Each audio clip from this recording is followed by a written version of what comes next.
tem um probleminha aqui na máquina de escrever. Eu falei, qual que é o problema? Não tem a tecla A e S. Apenas a letra A. Eu falei, não tem a letra A. Me diga alguma palavra em Araras que não tenha a letra A. Comarca Araras. Como nós vamos escrever Comarca Araras se não tem? E o que eu faço? Para que serve isso aqui? Lixo, né? Peguei a máquina e joguei no lixo.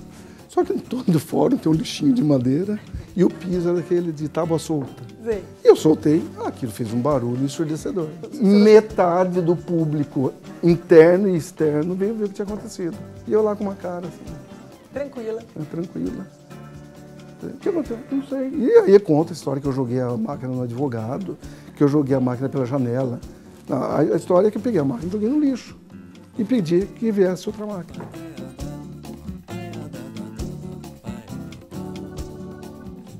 Olá, o Contraponto está de volta. Este mês eu estarei com vocês fazendo os programas em substituição à apresentadora Cacilda, que está de férias.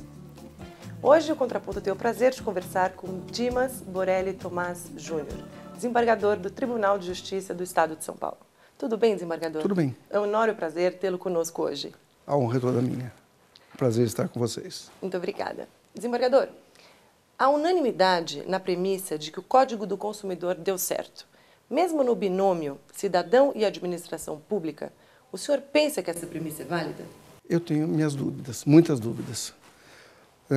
Poderíamos até citar com o Nelson Rodrigues que toda unanimidade é burra. Então eu tenho medo das unanimidades. E segundo, eu tenho uma posição muito séria e um tanto dissonante sobre o Código de Defesa do Consumidor, que eu tenho minhas dúvidas se é uma lei que realmente deu certo, neste país em que leis dão certo, outras não dão certo, umas pegam, outras não pegam. E o Código do Consumidor tem a peculiaridade de se mostrar voltado a um segmento.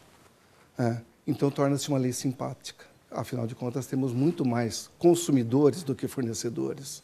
Então, se o legislador dirige algo para um público muito amplo, dizendo que vem defendê-lo ou protegê-lo, torna-se simpática. Mas leis não são feitas para serem simpáticas ou antipáticas. Leis são leis.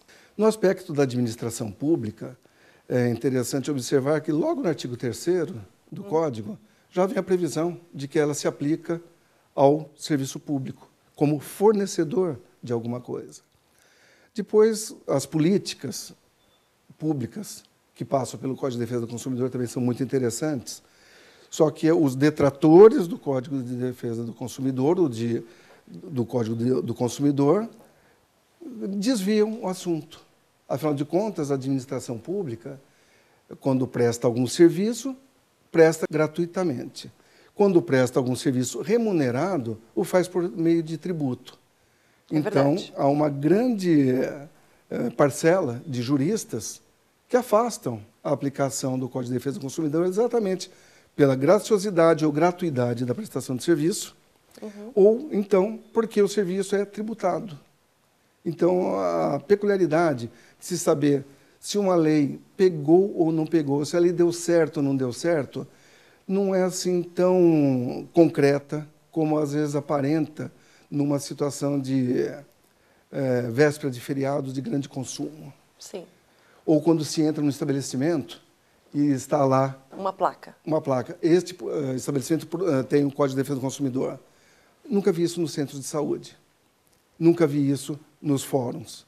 Nunca vi isso no Palácio do Governo. Então, será que essa lei tão prestigiada, às vezes, tem realmente todo esse efeito? O setor público, às vezes, foge um pouco do consumidor e o abandona tal qual os fornecedores também podem abandoná-lo. Bom, quem sabe um dia, né, desembargador? A esperança é essa. Desembargador, a tal emenda do calote, tão combatida tempos atrás, ficou por isso mesmo ou as coisas melhoraram para os credores do Estado? O que o senhor acha? Penso que pioraram muito. Primeiro que se chama emenda do calote. Já caiu no gosto comum. Com certeza. Essa expressão do calote. E agora o calote realmente institucionalizado. Eu tive o capricho de imprimir o artigo 100 da Constituição Federal depois da emenda 62, que reviu a questão do calote, ou que teria revisto a questão do calote, dos precatórios. Foram 7 laudas impressas. Eu não concebo um artigo da Constituição Federal com 7 laudas para decidir ou resolver ou criar as situações de pagamento do que é devido. Vergonha, é uma vergonha institucionalizada. E é interessante que, passados 10 anos da redação do artigo 33 e do artigo 78 do ato das disposições constitucionais transitórias, que seriam transitórias, ou seja, não são tão transitórias, porque ficaram perenes durante 10 anos, o Supremo Tribunal Federal entendeu que é inconstitucional. Ou seja, quem pagou, pagou inconstitucionalmente. Quem não pagou, será que vai pagar? Isso é, a vida ainda não melhorou? Não. Para os credores da administração pública? Não, não melhorou. O senhor que judica na área do direito público, diga-nos, qual é a maior demanda do cidadão contra a administração pública? São as chamadas demandas tributárias ou fiscais. No país, seja no âmbito federal, seja no âmbito estadual e mesmo municipal, uma volúpia de arrecadação. A parte tributária. Na parte tributária. Então, os contribuintes, que somos todos nós... Deveríamos ser, pelo menos. Estamos infernizados com isso. Estamos no pico da questão do imposto de renda. E sempre há alguém para dizer, mas salário é renda? Nós vamos ver que o imposto de renda pega pessoas com parcos salários e que são matérias, às vezes, também para ser disputadas nos juízos.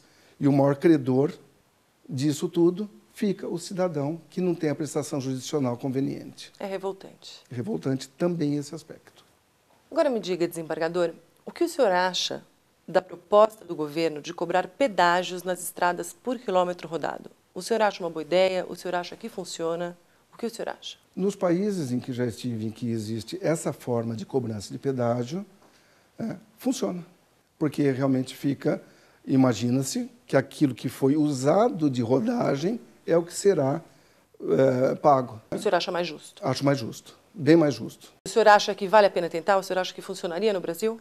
Tentar vale a pena. Agora, acho que funcionar no Brasil, arrecadação, funciona. Se for para arrecadar, funciona. Na hora de cobrar, sem dúvida, funcionará. Sim, os buracos continuarão. Se for o quilômetro que você caminhou, nós não sabemos. Saberemos no futuro. Você poderá ter caminhado em asfalto ou em buracos.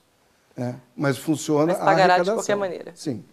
Para relaxar um pouco, desembargador, e seja sincero, o IBGE indica excesso de homens solteiros em 21 estados do Brasil. O que o senhor acha sobre isso? É culpa das mulheres, desembargador?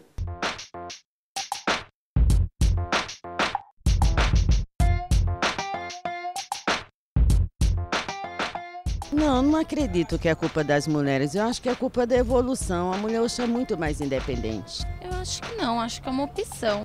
Acho que não seria culpa exclusiva das mulheres, não. Hoje as mulheres também estão muito mais independentes. Os homens não aguentam, nem todos aguentam isso, né? Sim, é da culpa das mulheres. É culpa delas.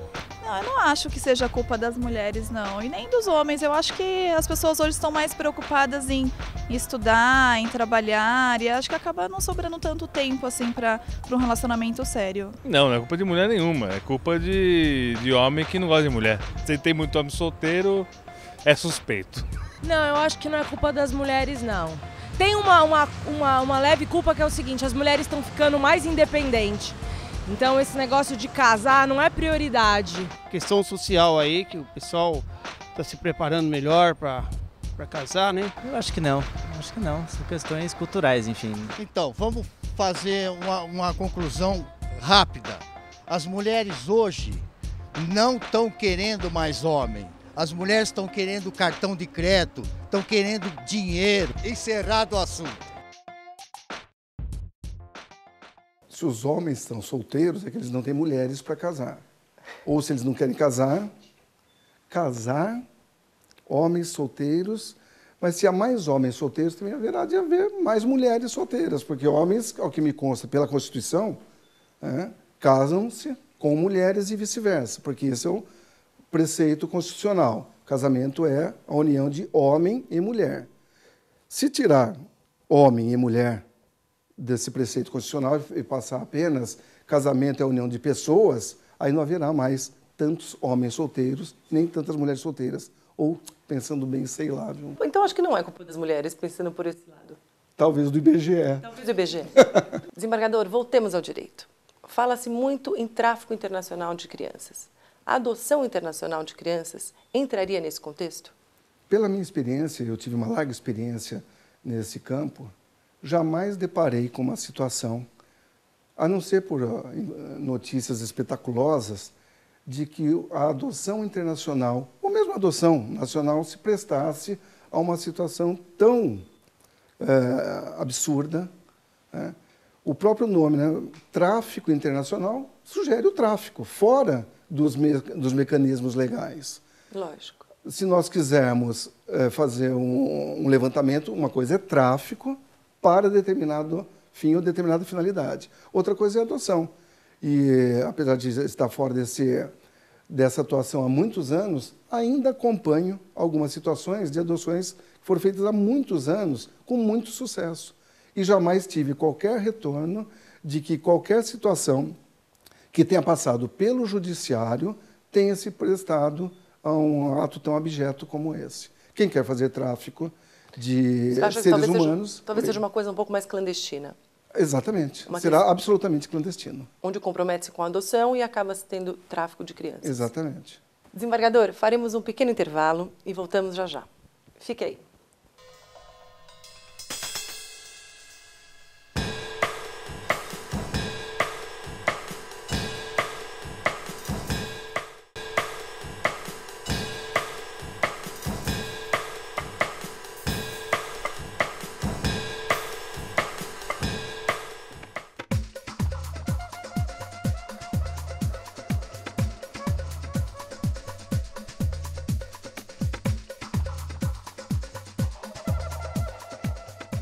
O advogado chegou, né? Eu era juiz no interior, ele falou assim, excelência, eu sou advogado de São Paulo. Falei, um minutinho. Fiquei em pé, me arrumei. Falei, mas do São Paulo ou de São Paulo o santo? Porque for do São Paulo, tem toda a minha simpatia que eu sou tricolor. Agora, de São Paulo, não sei que causa ele poderia ter aqui. Aí ele olhou assim, o senhor não entendeu que eu sou da cidade de São Paulo? Eu falei, e o que eu tenho a ver que o senhor é de São Paulo? Desembargador Dimas Borelli, o senhor aprova a ideia da eleição de qualquer desembargador, independente da antiguidade, para a presidência dos tribunais? Esse tema é terrível. Quando nós conversamos entre nós, desembargadores... É polêmico. Bastante polêmico.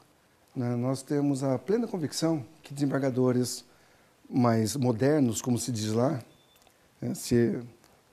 que eu não me perca pela palavra, os mais jovens, que eu também não me perca pela palavra, também teriam condição de exercer a presidência do Tribunal de Justiça, ou talvez até com mais dinamismo, maior dinamismo, ou com ideias mais arrojadas, mas é um assunto muito polêmico. Eu sou favorável a que os desembargadores elejam aqueles que possam presidir o Tribunal de Justiça. Talvez não com a amplitude, como alguns pensam, em que todos os membros do Poder Judiciário, dos juízes substitutos até os desembargadores mais antigos, tenham esse direito de concorrer à eleição e de eleger. Eu ficaria mais restrito realmente ao colégio dos desembargadores.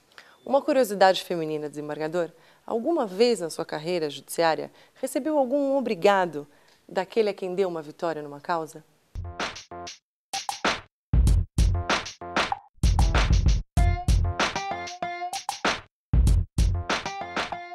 Nunca faria um agradecimento para juiz algum.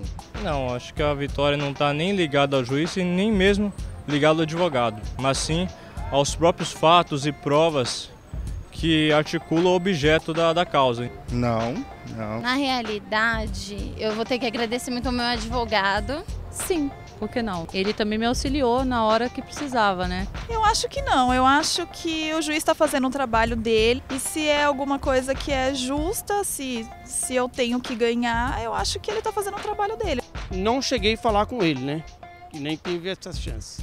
Senão eu agradeceria sim. Eu acho que não. Se eu ganhei a causa, supõe-se que seja porque eu merecia esse ganho. Lógico, sem dúvida. Olha, mesmo se eu tivesse certa da causa, eu agradeceria porque eu sou uma pessoa educada. Eu não me lembro disso. Nenhum obrigado, desembargador? Não me lembro porque, infelizmente, o sistema processual brasileiro é tão arrastado, é tão lento, vai tão a passos de tartaruga, que às vezes quando a pessoa ganha a causa, ela nem se lembrava mais que tinha a causa. Então nós ficamos com uma sensação, às vezes, do dever não cumprido. Primeiro, que o judiciário agrada a 50% do público que o procura. E desses 50%, se é que agrada tardiamente. Então talvez não seja caso de agradecer dessa forma. Agora me diga, desembargador, uma curiosidade pessoal. O que o senhor gosta de fazer nas manhãs de domingo? É interessante lembrar nesse momento, né, e de vez em quando eu me lembro disso, uma frase de Rui Barbosa, na oração aos moços, em que determinada passagem ele escreveu: não há justiça sem Deus. E mais interessante é ir ao